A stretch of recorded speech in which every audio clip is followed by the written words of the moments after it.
I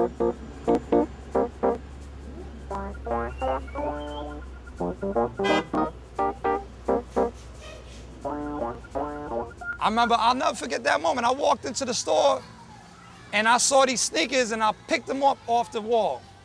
And I was like, yo, what are these? I was intrigued. I wasn't sold on them right off the bat until I wore them.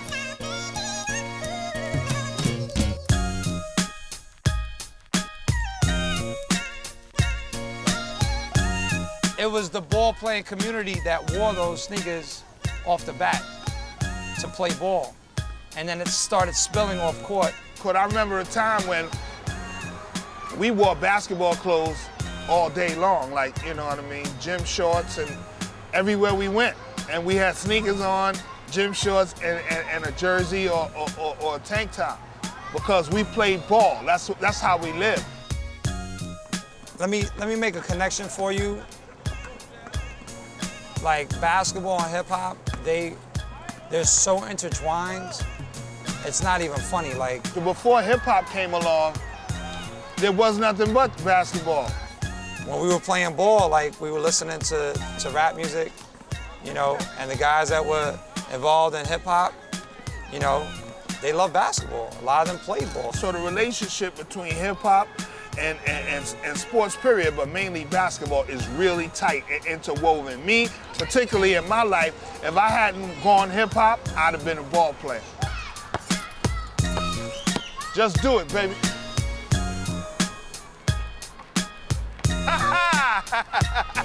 You know, so there's always been that connection of like hip hop, basketball, New York, and the styles mesh.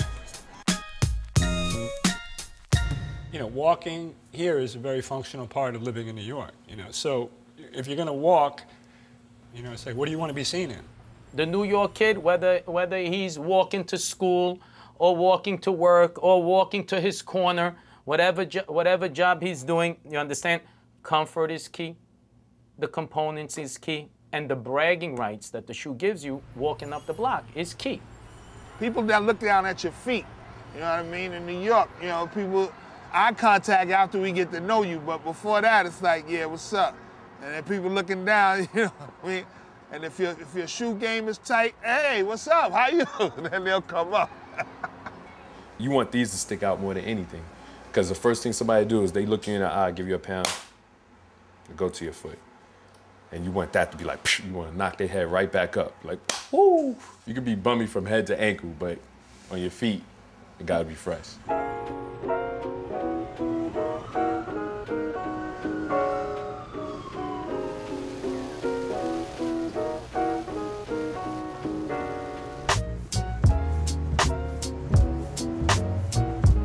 Harlem has always been such a like a headquarters, if you will, or center for African-American style, a great place for music, basketball,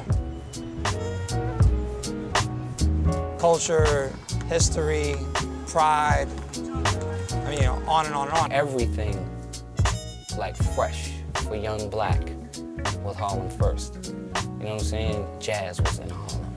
The Apollo was in Harlem.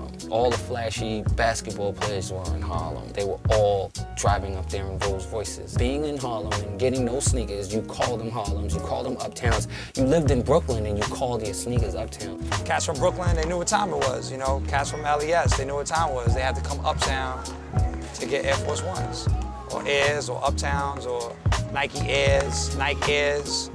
You know, that's what we originally called it, Nike Airs. That was the original nickname for the Air Force One. Now, you can go anywhere in the Bronx, Manhattan, Brooklyn, Queens, wherever, and ask for a pair of Uptowns, and they're gonna know what you're talking about. It was just such a beautiful sneaker to wear, and it came out in colors. You know, you had the fruit flavors, what we call them. You had the orange, you had the burgundy, you had the forest green, you had light blue. You know, so that meant that you could dip it up with different outfits. And there's 1,700 different Air Force Ones.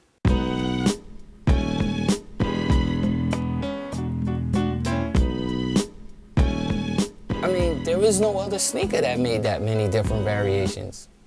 Do you know of any?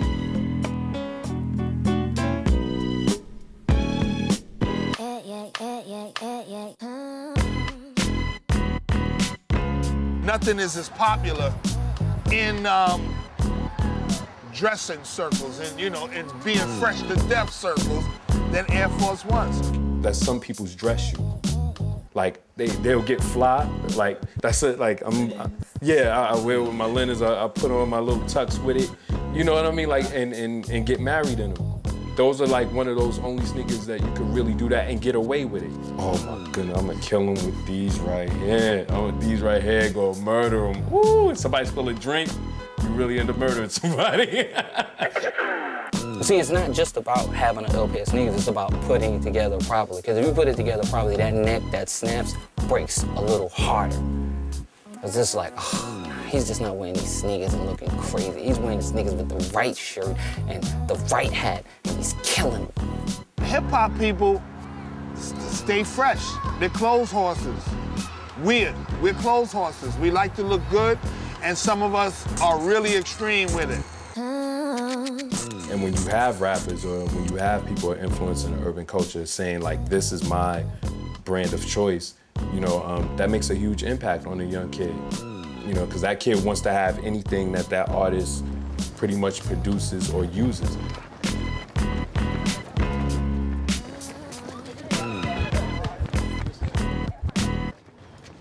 You know, in one sense, you could probably credit hip-hop in general almost 100% for the popularity of both the brands and sneaker culture as we now know it. But at the same time, it's a little bit the chicken and the egg, and hip-hop in general is a reflection of what's going on in the streets.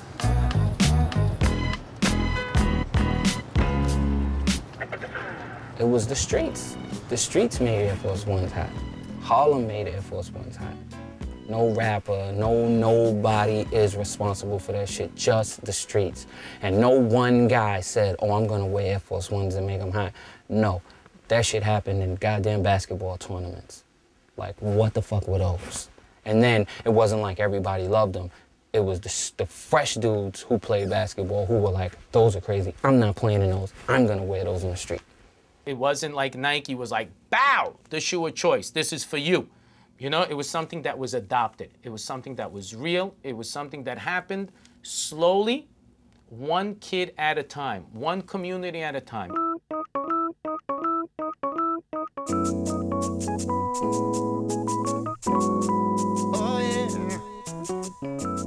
Air Force Ones will move without a commercial, without a superstar.